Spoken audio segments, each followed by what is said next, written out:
Vivemos tempo de grande afirmação da identidade afro-brasileira em diversos âmbitos. Isso é uma maravilha.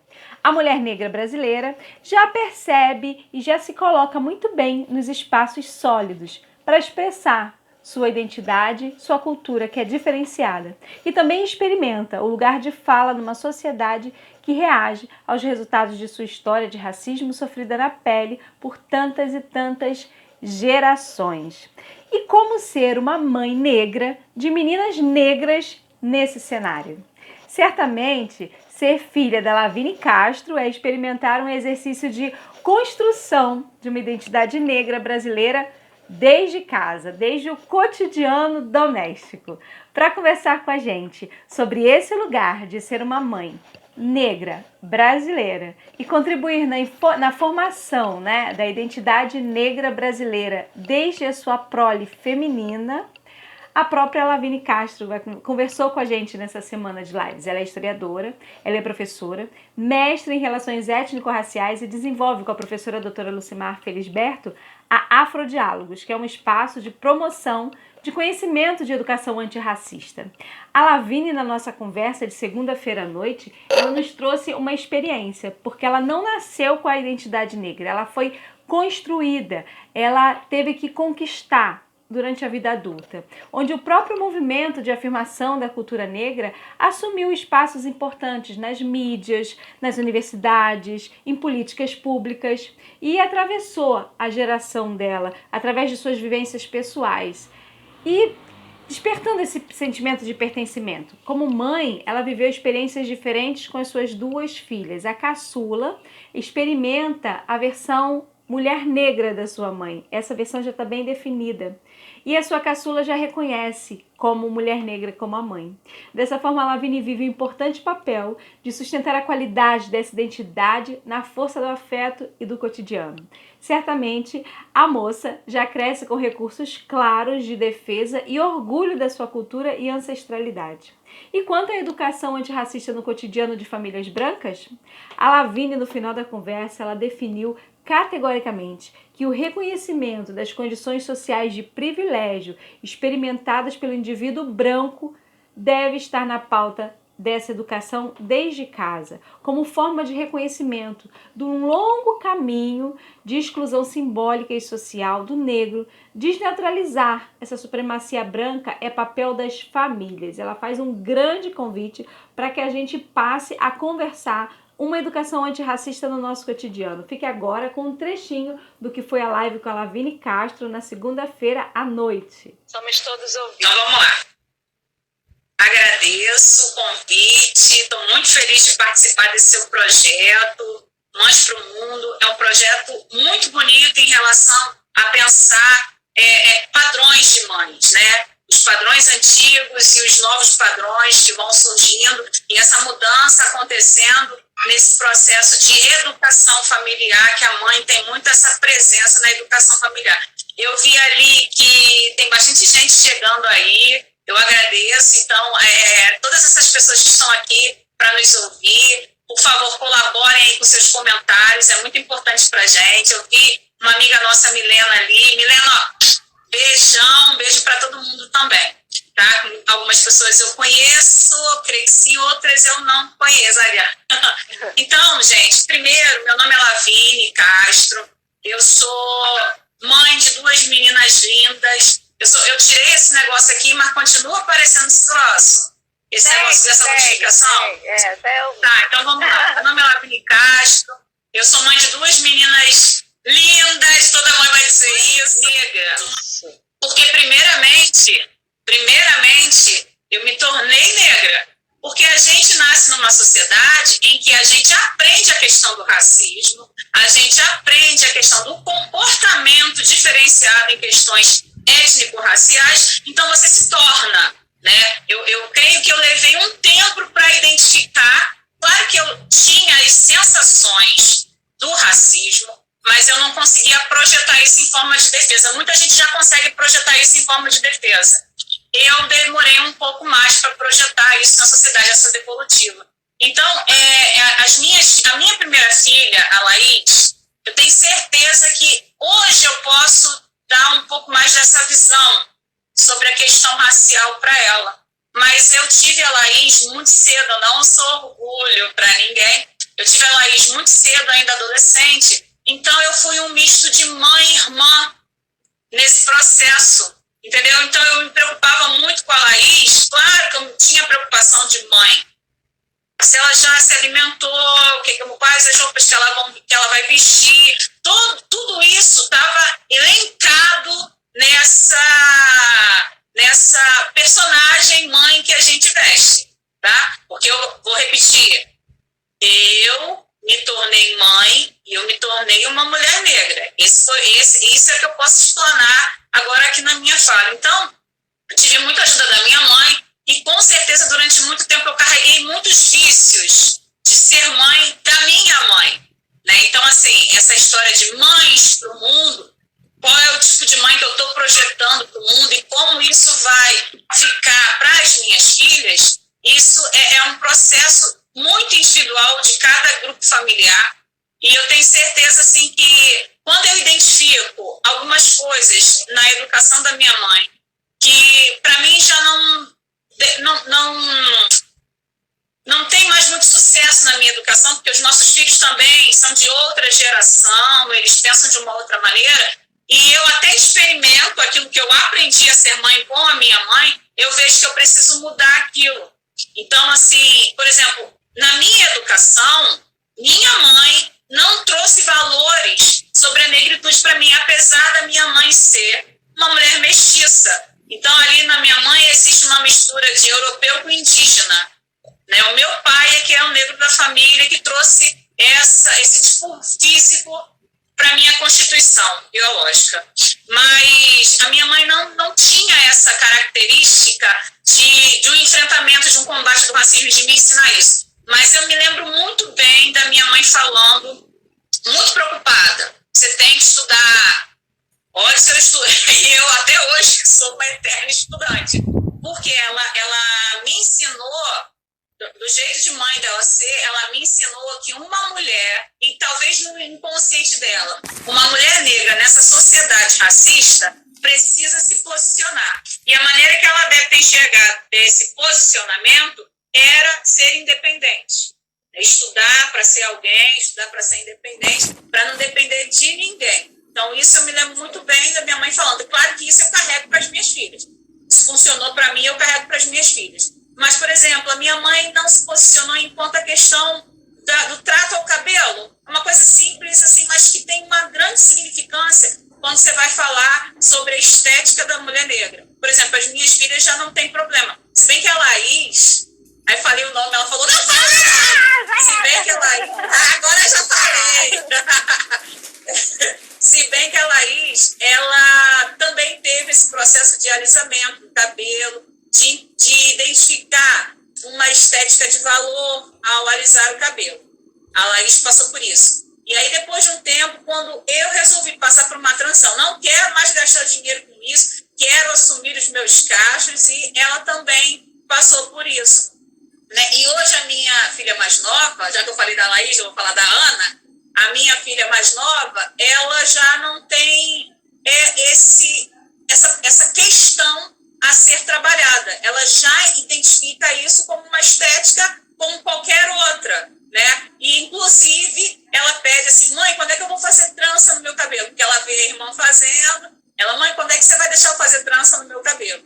Então, eu não sei se eu estou falando exatamente aquilo que está direcionado à sua questão, mas são as experiências que eu posso contribuir para esse programa, pensar essa questão de uma mãe que se formou, por ser muito nova, então eu tive que amadurecer a maternidade, eu tive a Laís com 16 anos, eu tive que amadurecer a maternidade, eu fui mãe nova, não casei, graças a Deus, com 16 anos, você imagina, uma garota, né, descobrindo muitas coisas. E por conta dessa minha experiência, digamos, um pouco traumática, de amadurecer para ser mãe muito cedo, muita coisa de juventude eu não pude experimentar.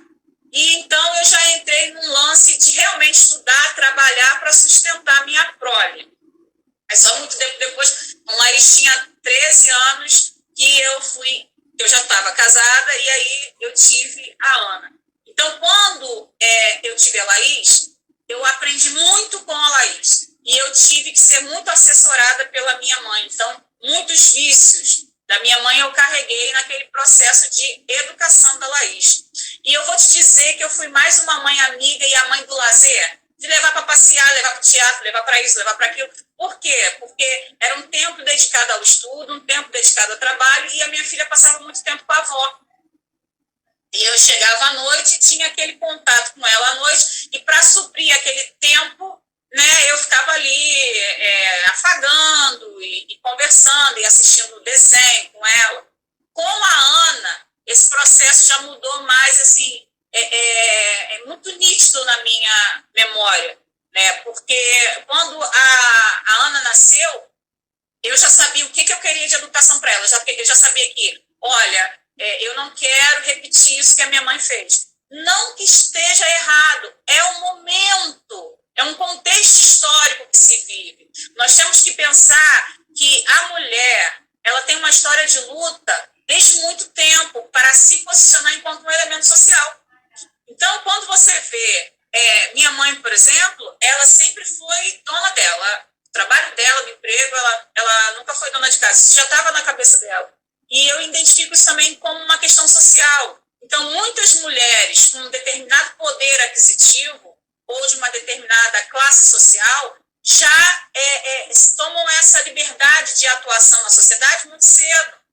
Né? De repente, por não ter um marido que banque, então essa mulher ela já fica mais assim, eu preciso suprir a minha existência, não vou ter que trabalhar. Então, eu enxerguei isso na minha mãe. Mas eu entendo que muitas mulheres, né, são aquelas mães, aquelas donas de casa, e o que está certo, não tem essa, cada um tem a sua composição, né, socioeconômica e familiar nesse processo.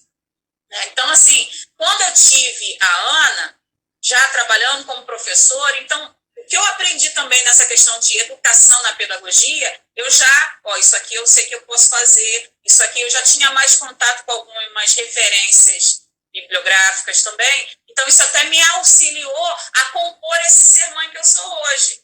Então, assim, tem instinto materno? Tem. Mas, no meu caso, eu posso dizer que eu também aprendi enquanto esse lado da aprendizagem mesmo acadêmica, sabe? Então, a Laís, eu tive esse apoio, essa base da minha mãe, muita coisa eu carreguei dela na educação da Laís, e a Ana eu já pude experimentar um pouco mais o que eu realmente queria, sabe? Então, por exemplo, se na minha época tinha como um costume, quando eu era criança, às vezes dar uma palmada ali, e eu me lembro da minha mãe, às vezes, eu vou te pegar e tal. Eu já com a Ana, tem mais assim, olha só, você vai perder isso, vai perder aquilo, eu não vou me estressar com você, é essa a questão. Então, assim, eu já não carrego essa situação de ter que experimentar um contato físico para que a Ana venha fazer alguma coisa. Talvez demore mais, mas também tem uma paciência maior da minha parte nesse processo. Aí, sei lá, vai pergunta mais aí. Eu vou voltar àquela questão de que você é uma mulher que se tornou uma mulher negra. Em que no momento que você se tornou uma mãe negra de uma filha negra. Como que essa identidade negra te atravessou? Eu fui identificar essa questão de me tornar negra, assim, não tão amadurecida no ensino médio.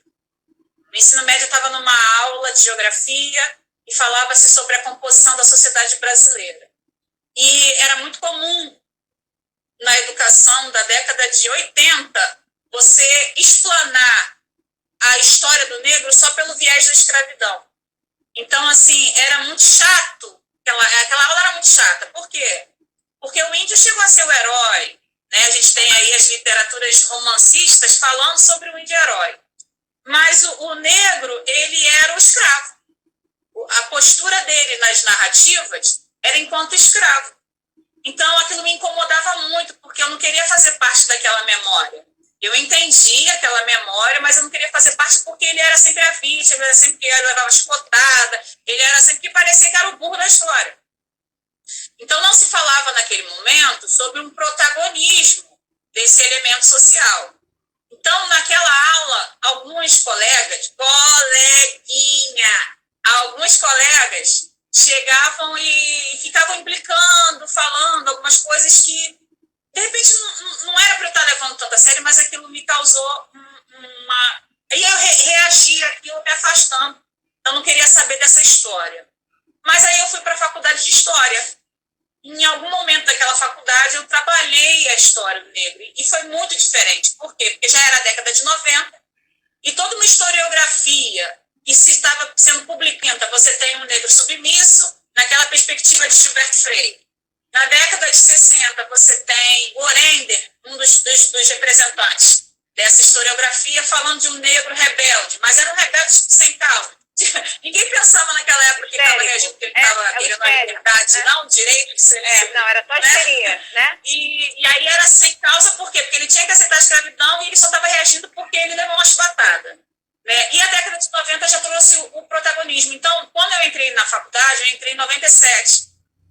Eu tive a Laís em 95 e entrei na faculdade em 97. Então, eu já pude experimentar uma outra narrativa. De Neuza Souza. Neuza Souza. E então ela vai falar exatamente dessa construção da identidade negra. E como eu havia dito, e na minha juventude, essa procura sempre existiu, inconscientemente, né, de aceitação da minha pessoa, né, negra. A minha filha Laís, com certeza, ela eu não consegui passar para minha filha muito disso porque eu ainda estava nessa procura. Eu creio que assim que eu entrei na faculdade, foi em 97, e aí eu comecei a ter contato com uma outra narrativa sobre a população negra. Então, aí sim, dentro dessa narrativa de valorização da população negra, eu comecei a experimentar novas posturas, um novo posicionamento meu em sociedade. Aí até quando me tornei professora, eu já sabia que isso tinha que ser trabalhado em sala de aula. Então, com a Laís, isso realmente veio como demorado. Com a Ana, isso já veio numa construção. Então, por exemplo, eu tenho certeza que quando a Ana fala assim, eu sou negra, é super natural para ela. Então, enquanto na minha juventude, eu me afirmar, eu sou negra, isso passou por uma questão de um posicionamento que eu enfrentei em mim por conta desses estereótipos negativos que o negro tem na sociedade. Então, funciona quando você tem uma educação de valorização do negro, quando é uma mãe negra, né, valorizando os aspectos do biotipo negro, de uma cultura negra, de uma narrativa, de um legado, né, ancestral negro, você realmente tem uma formação de um sujeito que já vai identificar isso como natural, que é assim, que isso é ele, essa pessoa negra é ele, é assim. Agora, a gente precisa ainda na sociedade de hoje demarcar esse espaço, sabe? Eu não sou só uma mulher, eu sou uma mulher negra. A minha filha não é uma criança apenas, é uma criança negra. Por quê? Porque ainda estamos no amadurecimento, creio eu, que a gente ainda está nesse amadurecimento de valorizar os aspectos da população negra na nossa sociedade. Então, assim, eu acredito que uma educação antirracista, eu acredito que uma educação em prol da valorização de uma história, do resgate cultural, resgate histórico da população negra é fundamental na formação de uma criança negra. Entendeu? Então, para essa criança enfrentar o racismo, para essa criança saber se posicionar, identificar quando é ou quando não é o racismo. Então, uma mãe negra, ela precisa ter convicção da sua necessidade de tornar esse tema político na família. Trazer isso para trabalhar na família, né? Então, levanta a tua cabeça. Trazer para o cotidiano, né? Trazer para o cotidiano, para a prática cotidiana, né? Então, assim, fazer com que a criança saiba ter malícia de identificar aquilo ali é uma piada, aquilo ali eu não posso rir, aquilo ali eu tenho que me posicionar, sabe? Isso é importante. Eu não tive esse tipo de educação.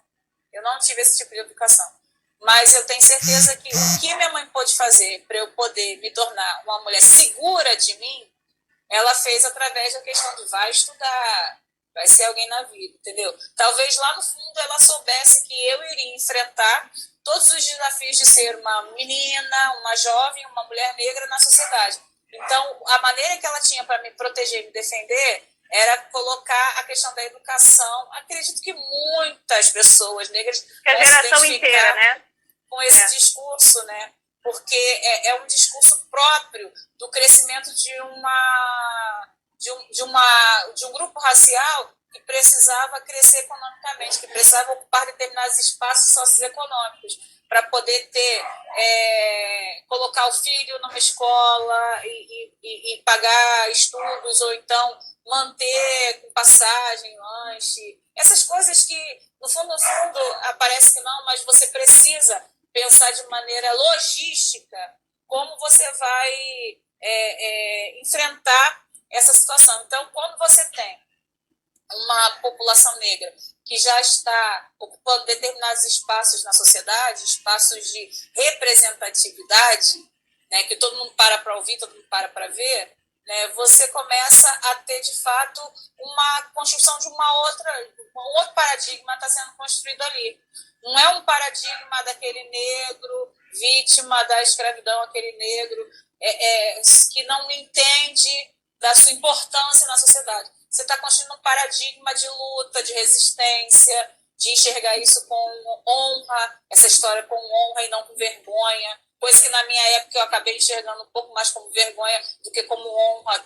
Tipo, hoje eu honro e ensino as minhas filhas a honrarem esse legado, essa história, né? Então, chuta que é macumba? Não, peraí. Não é o que você acredita, mas é o direito do outro acreditar.